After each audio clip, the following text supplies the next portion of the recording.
Welcome back.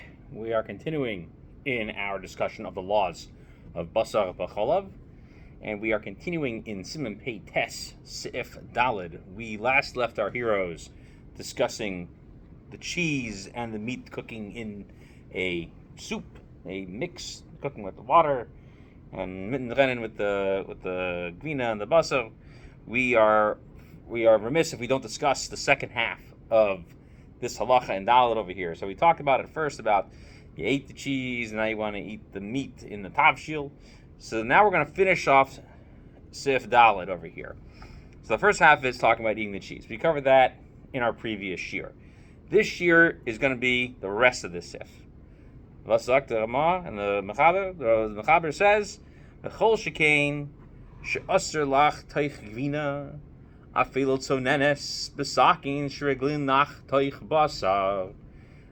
so too, and so much the more so, when we said at the beginning of the sif not to eat a pot cooking with cheese and all that without the washing and the other stuff, you may not use a knife that is normally used for meat to cut the cheese. Okay, so you cannot do that. Don't take the knife with even if it's cold, it's normally used for meat to cut the cheese. Furthermore, ele afilu hapas she'ochlin im hagvina. So you want to cut the bread that you're going to eat cheese, with which you will eat cheese, with that fleshig knife. You cannot use that meat slicing knife for cutting the bread that's going to touch the cheese. Okay, and the Rama says, the other way around too. Nami asur, that's also prohibited. Mihu, aydin itza bekarka kasha shari. However, through the process of stabbing into hard dirt, it is permitted. We will discuss what hard dirt sounds like. But the word ni'itza means to jab it in, and karkakasha, hard dirt. Okay? Aval kfar nagu kol Yisrael liyosem shnei sakinim. However, the custom is to have two knives. Sounds like a big deal, right? The custom is to have two knives. V'lirchshaim echad mehem shehei lo heker, and you should mark one of them that there should be a recognizing symbol on it. V'nagel risham shel chalav. And our custom is to mark the dairy one. And do not change the customs of Israel. Well, I wonder what the Ramah would say if he saw all of our stickers nowadays. I have like 4 stickers. They combine. Anyway, I wonder what he would say. I wonder if he would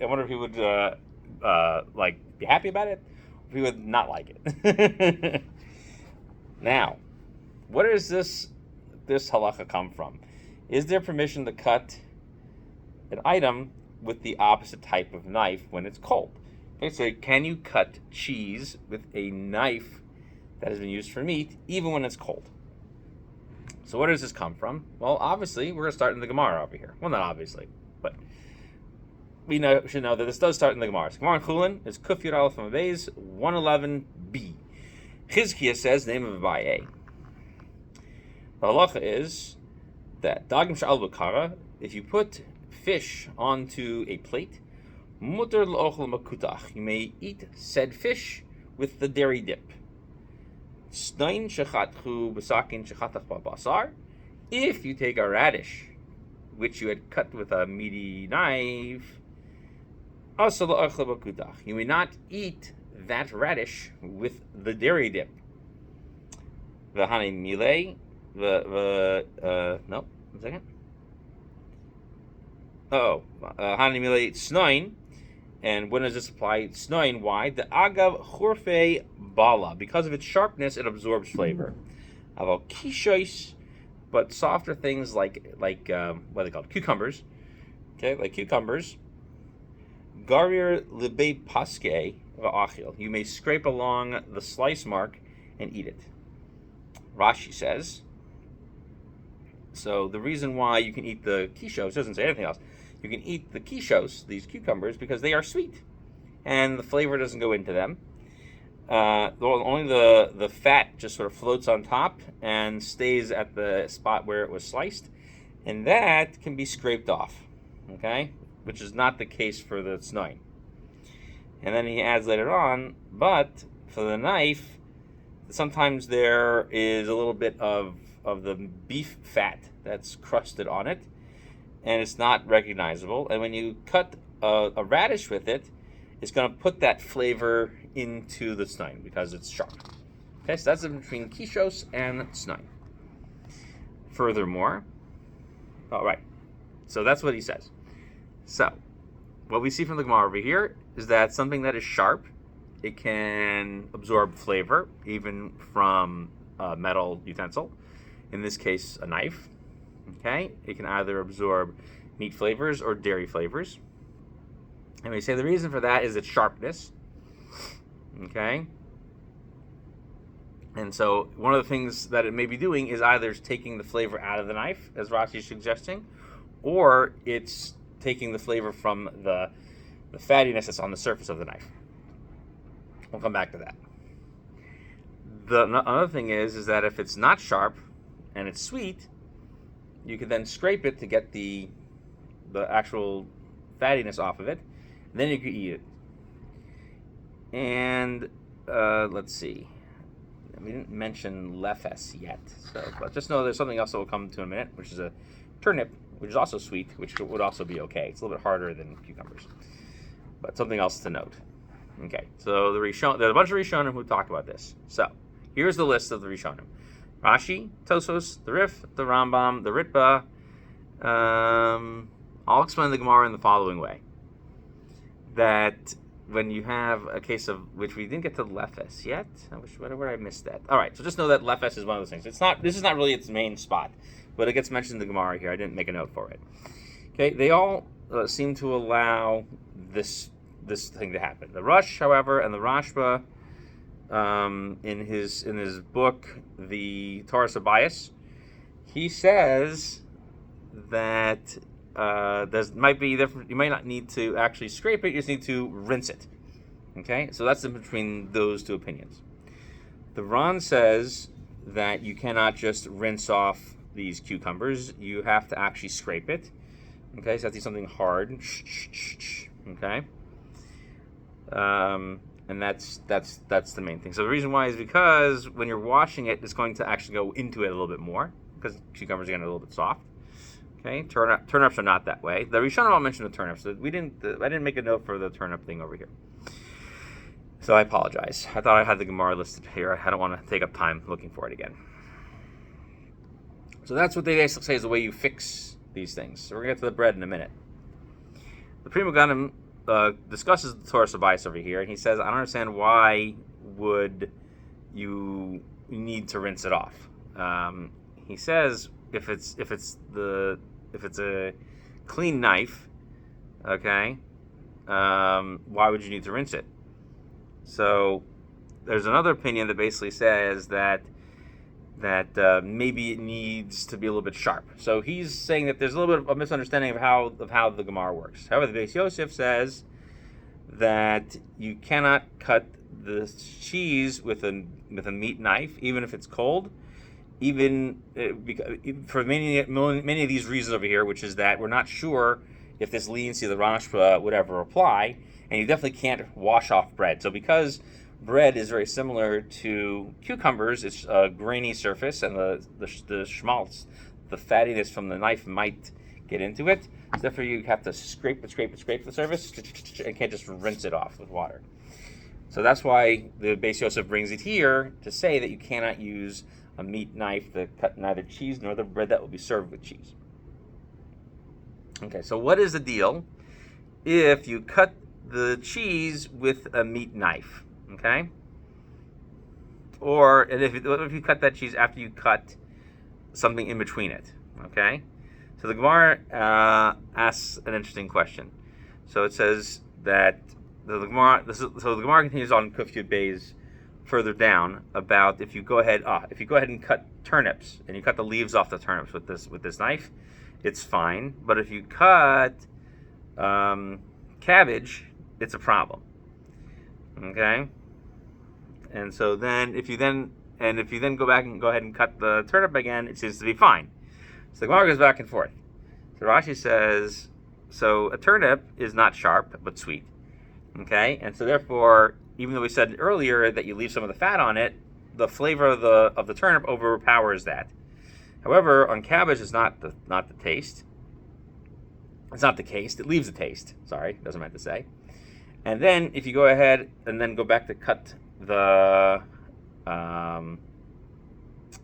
turnip in between, so you mix the different flavors together on the knife, and then you go back and cut something else. Like Rashi says, you cut this other gourd called taradin, and the flavor of that turnip goes ahead and makes that the schmaltzy flavor on the knife not noticeable, and so therefore there's not going to get a second cut from that. So it seems to be that it's not that the turnips are very special in that it's not just cutting them is not a problem. It's that they even affect the overall status of the knife. Sounds like if you cut a turnip and then go cut other things, it would be okay.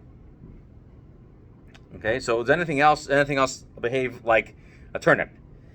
Okay, so the Rishonim look at this. So the Rambam says that if you take a knife and you cut meat that's hot from being roasted, and then you go and take that knife and you cut something cold, okay, and those things that are cold are things like radishes, okay, or other things that are sharp. So he says the large category of sharp foods.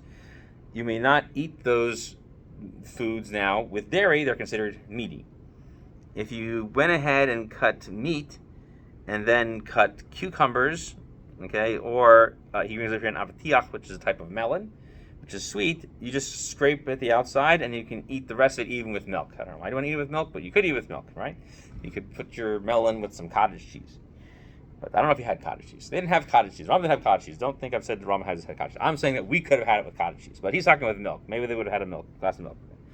All right, so if it's something sweet, the Rambam seems to say it's like the turnip in the Gemara. But the Tur, however, says that only lefes has this magic, that only the turnip has this magic.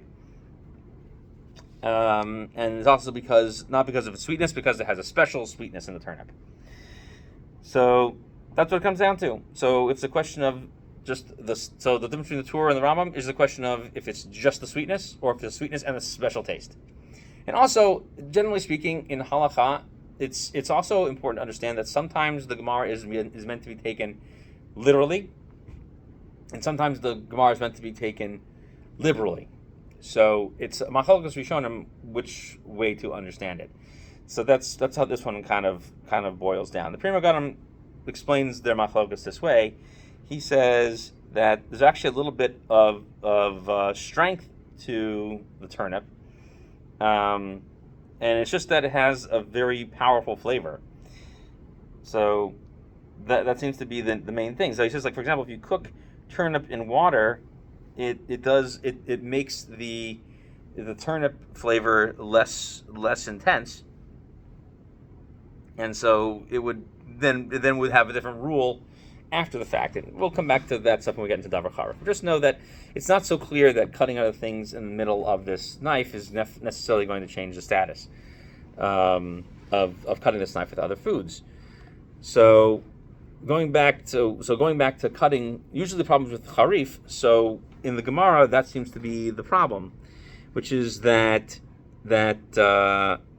it's that this statement of the Gemara doesn't necessarily mean that I can go ahead and use this knife for other things. So, for example, Rashba also says about this Gemara, also in the Torah Sabayas, he says that the only thing that the Gemara was telling us was literally what it says.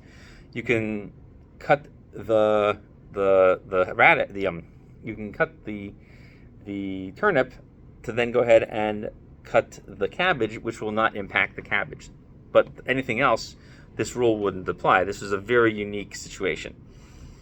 And so that's what he says. And however, other Rishonim, the other Rishonim, like the Sefer Truma, the Yoreh Deah, and the Tur, they all say that the lefes is not just for have an improvement on the flavor of the knife for cabbage, but for anything you cut after it. So you see, this is an issue in the Rishonim in understanding if the Gemara is saying something is a specific problem or a general understanding of the rules of these things. So the question is, were we learning a general rule or just a very specific solution of a very specific problem? And we're not going to get into that too much now, but it's important to understand how this impacts with cutting something meaty, something dairy.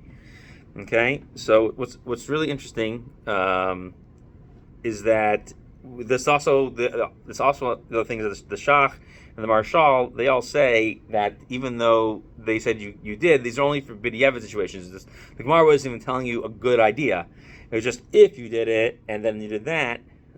So this is only a b'diavad situation. Okay? And so we'll get into this in more detail later on. This is really in Siman Sadi Vav. But just know that it's there. Sadi Vav is where we're going to talk about davar charif. We're talking about sharp foods. So now you cut bread with this knife. Okay? So we see that there really isn't a lot of wiggle room to be lenient with this knife when we're cutting both meat and other items in between if the knife is dirty. So the Beis Yosef explains in our siman here that you cannot go ahead and cut cheese with this knife because of these facts that we learned from this Gemara. The knives are dirty, and when you make a cut with them, it leaves behind some residue. So what's the concern? So the concern is you leave behind some particles, which means that if we take particles behind, so if we go ahead and cut bread as well, and that bread was something you're going to eat with the cheese, you're still having a problem of eating meat particles with cheese that's now attached to the bread. Okay? And so it's either the particles or the fatty things. Okay? So that's the problem. And therefore you're not allowed to go ahead and do that. And the Sefer Orchos Chaim, he brings down from the Rajba and also from the Baal Truma that they quote an earlier Rishon, the Rabbeinu Shimshon, who is brought down who's usually in Tosos, but over here they're quoting him separately from Tosos, that he actually allowed the meat knife to be used to cut bread. Okay, so he said the reason why is because of a permission known as not barnat, where one flavor goes into the utensil, then it goes from the utensil into the next thing. That's a nesinas tam descending from a nesinas tam. So since they're an antecedent and going into a descendant, therefore it's a weak flavor. But there's no permission to go ahead and cut cheese with it. Okay? You have to stab it in the ground. This is important to notice this because we're going to come back to this in a minute. Okay?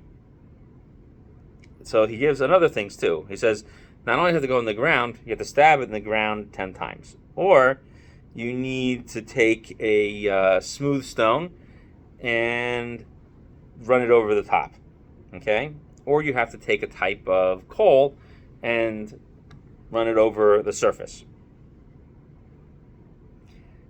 If you haven't done this, then even using it for bread would be a problem. So when he monitored the bread, he was talking about having a clean knife. Okay, so he said, but you still can't cut cheese with it. So that's what we say, that this Rashba brings down that whether or not you can eat the bread that's been cut with a meat knife with cheese. Okay? So that's what we're saying over here. But the Beis Yosef brought down that even cold, you can't do that. Now, the Gemara actually talks about this. If you went ahead and did the Itza process, which is not in our Gemara here, we're talking about cutting meaty things and dairy things, eating them together. There's another question in another Gemara in Avodah Zarah. This is on Ayin Gimel on Aleph. No, sorry, Ayin Vav on Aleph.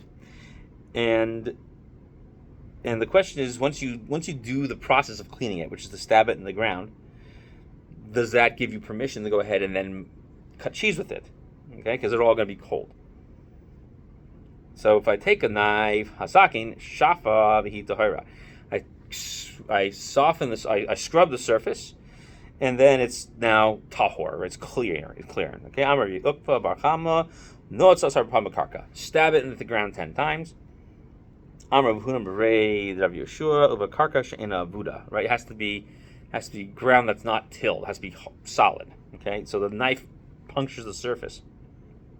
Amar Kahana Uva Sakin Yafe She'en Bagumos. It has to be a nice knife that doesn't have any dimples or pockets or anything like that, or little gumos are literally holes. Tani Hachi Sakin Yafe She'en Bagumos. The Brisa said the same thing. No, it's asar b'pamakarka. Okay, and Rashi says. No, it's off pisha safa v'yeshmim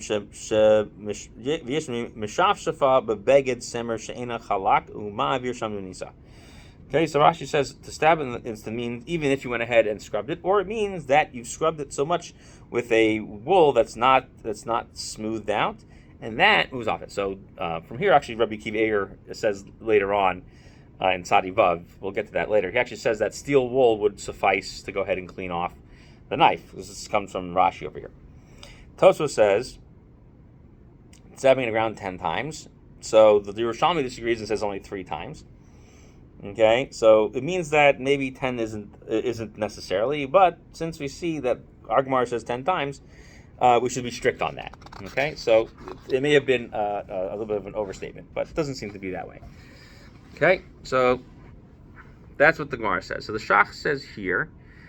When the Ramah says to stab it in the ground 10 times to go ahead and clear it off, it sounds like that's what you should do. I have one knife in the house, and I want to eat bread, so I'm going to stab it in the ground. And he says the Orchos Chaim and the Kolbo all say that, and the Torah Chatas, the Ramah says that as well. However, the Marashal says that it's usr. So this is min adin. Okay, the Marashal is saying that this is the halacha really is that no, you can't do that. Okay, you can't do that. He says you can't cut bread with a meaty knife to eat with cheese, even if you went ahead and stabbed it in the ground. The eats is only for the purpose of taking a meaty knife, okay, or something else, and you want to kosher from the isser, but you can't do it this way, okay. So the Shach finds permission in this statement of the Itza, and the Marashal says that it's prohibited.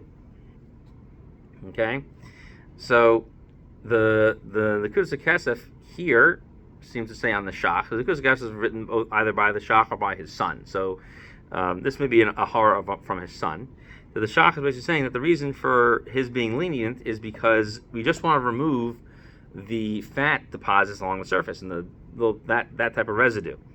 And since you go ahead and stab it in the ground, and you know that it doesn't suffice to simply wipe it off, that's why you need it 10 times, and that would also give you technically permission, to go ahead and use the knife.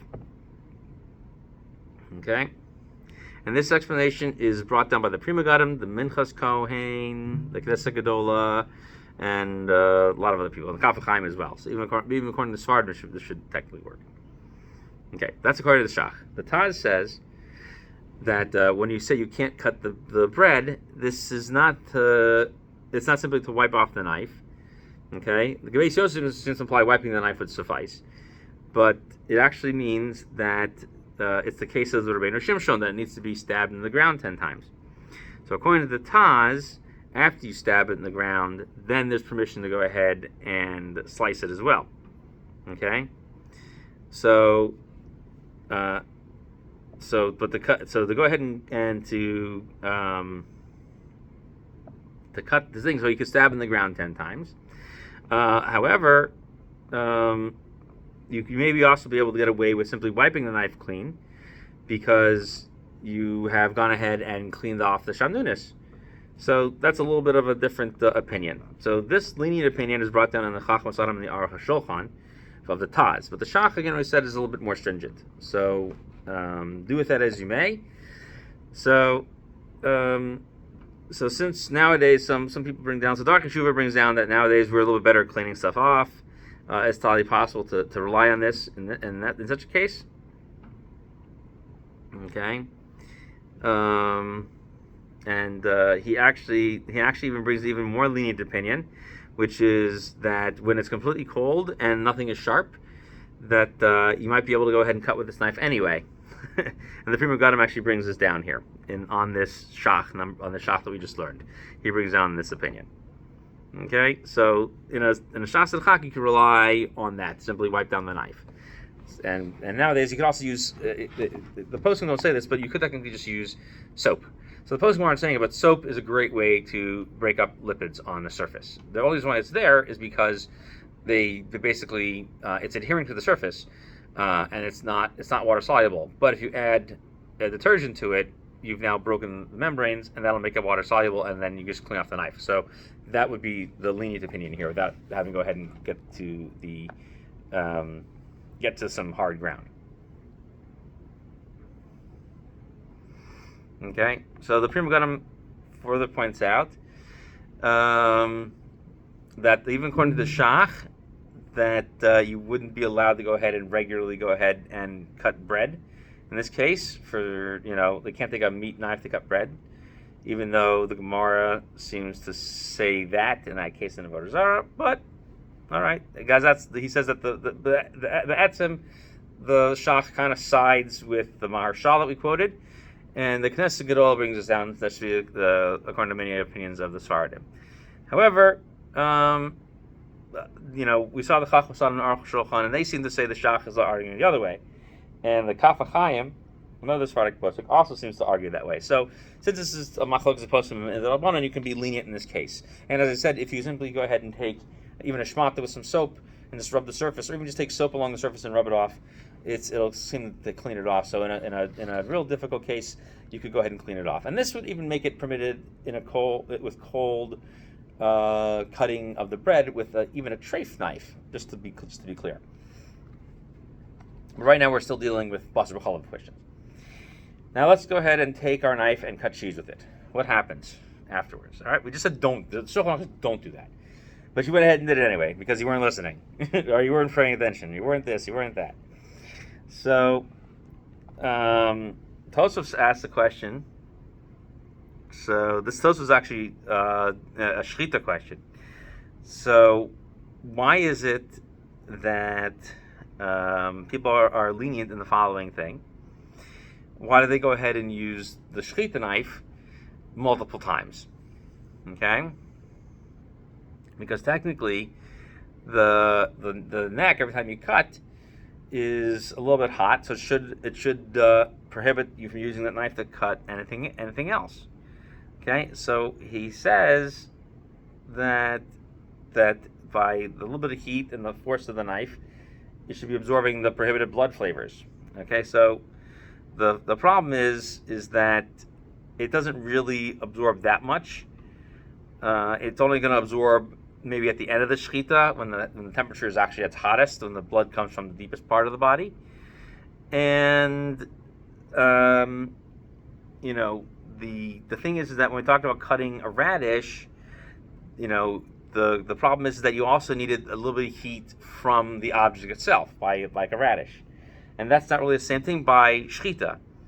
So if you don't have that on a knife, you could be lenient on such a knife. So the Beis Yosef here quotes this Tosfos, and he says that if you had the similar case came in front of Rabbeinu Shimshon again, and you went ahead and you wanted to cut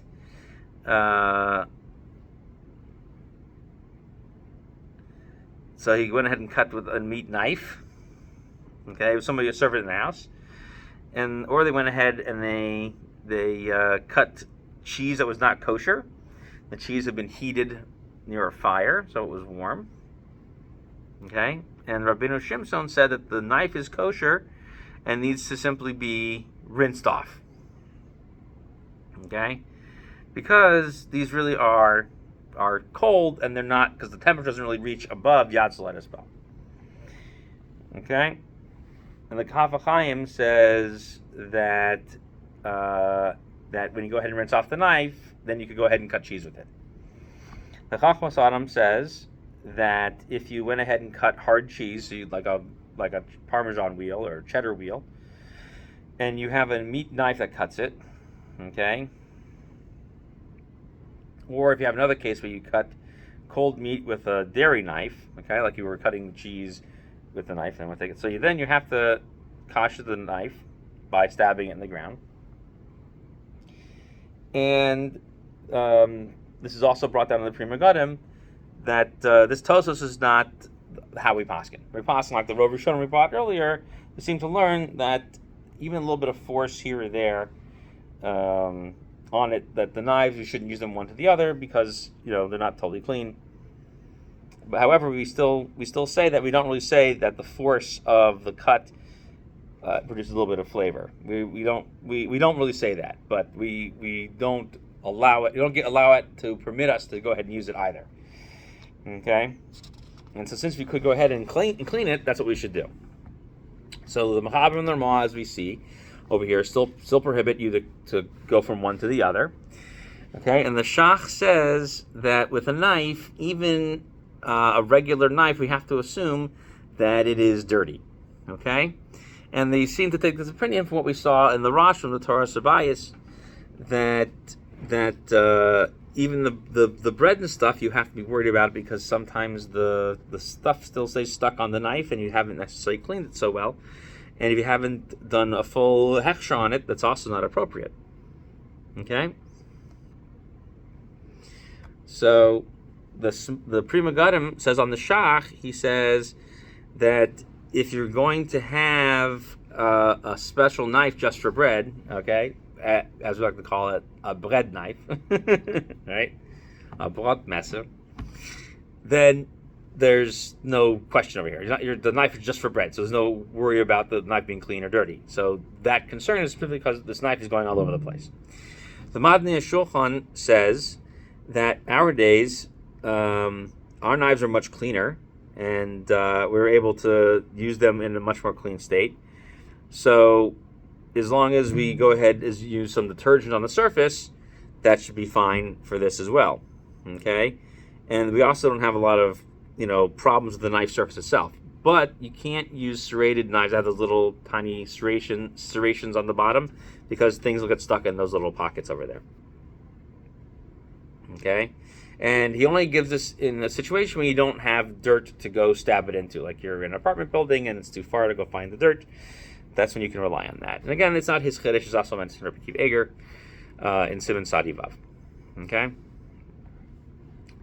So we also just a quick fun peek at Siman Sadi Vav and Sif Hey, number 5 over there, so 96.5, that we hold that if you go ahead and cut cucumbers with a meat knife, you can still eat them with dairy as long as you scrape off that part that was cut with a meat knife. Okay, so just like it says in the Gemara. And so, greatest you don't even need that. Some people say you can wash it off. The Mechaber says that, but the Ramah disagrees. He says no. You have to go ahead and scrape it. Only by turnips do we allow you to rinse it off. We'll go into that in more detail when we get over there. Okay, because we're gonna apply from over here to over there. That turnips are unique, and we're not gonna pass like that Rambam we mentioned. Okay, so. So therefore, we shouldn't learn any special rules from that. It's a unique permission for that. Okay, and let's see. Let's take a look at what we're talking about over here in the Ramah. Okay, so we see the Ramah says that so you can't use them with one to the other because we said that you have to assume that they're kind of dirty and not really meant to be cleaned off. And the Ramah says that the custom is to not use one to the other unless you go ahead and stab it in the ground 10 times. And that means he holds like that Gemara in Avodah Zarah we quoted earlier. Okay? So we also made mention that the dirt has to be very firm, and that's from that Tosfos we mentioned.